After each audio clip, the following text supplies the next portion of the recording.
le centre thématique atmosphère, ATC, c'est un des 3 centres thématiques de ICOS, comme celui qu'il y a pour l'écosystème et pour l'océan dans d'autres pays. Et ça sert à coordonner l'ensemble des mesures ICOS, mais qui sont faites dans l'atmosphère. Il y a 46 stations atmosphériques dans le réseau ICOS, qui font partie des 16 pays ICOS.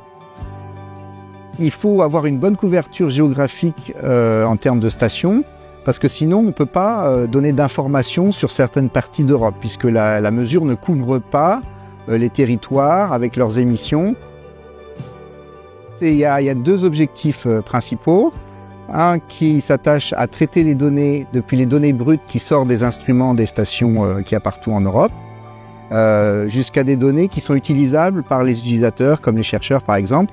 Si on utilise juste les données brutes, on a n'importe quoi. Les données, il faut les calibrer, il faut les valider, il faut faire du contrôle qualité.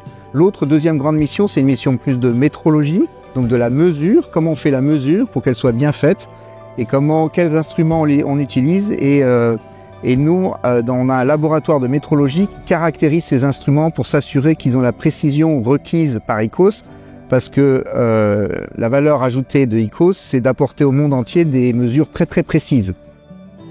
Alors tous les instruments qui sont déployés dans les stations ICOS passent effectivement par le laboratoire de métrologie de l'ATC, parce qu'on a besoin de s'assurer que ce qui est annoncé par les constructeurs est effectivement exact en termes de précision et de stabilité dans le temps. Mais en plus, on apporte des corrections supplémentaires qui font qu'ils sont encore plus précis que le paramétrage qui est de sortie d'usine. Alors, nous, on qualifie les instruments, mais après, effectivement, on a aussi une mission d'aide aux responsables des stations pour faire la mesure. Donc, il y a tout un processus de labellisation, et donc c'est l'ATC qui est en charge de la labellisation des sites atmosphères. Donc ça, c'est aussi l'ATC qui écrit un rapport pour voir si le site est vraiment apte à faire les mesures telles que ICOS propose de le faire.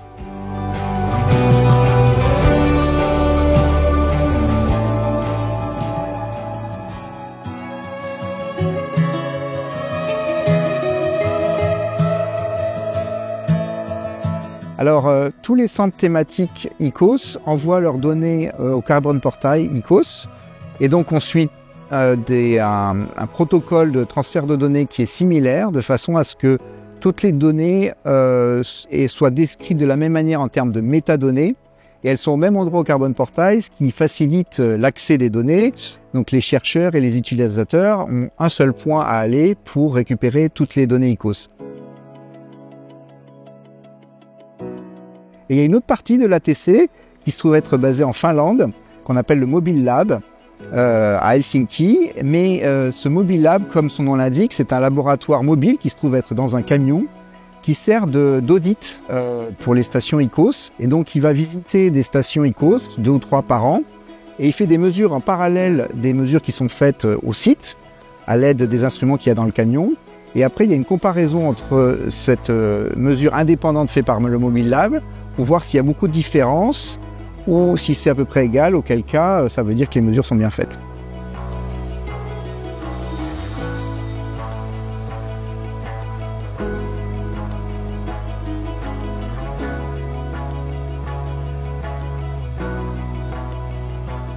Alors quand tu es dans ICOS, ta station, tu as droit à tout un tas de services qui est d'abord que tu n'as pas à faire ton traitement de données toi-même.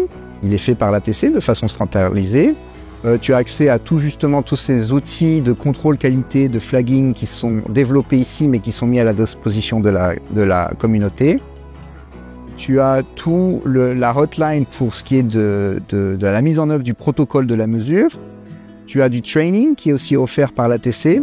Et tu as aussi un service de mise à disposition d'instruments de remplacement. Si ton instrument tombe en panne, et qui doit retourner par exemple au constructeur, ça peut prendre plusieurs semaines, eh bien l'ATC t'envoie un instrument pour pas qu'il y ait de trous de données pendant la réparation de l'instrument. Voilà quelques-uns des services qui sont offerts et dont tu bénéficies quand tu fais partie d'ICOS.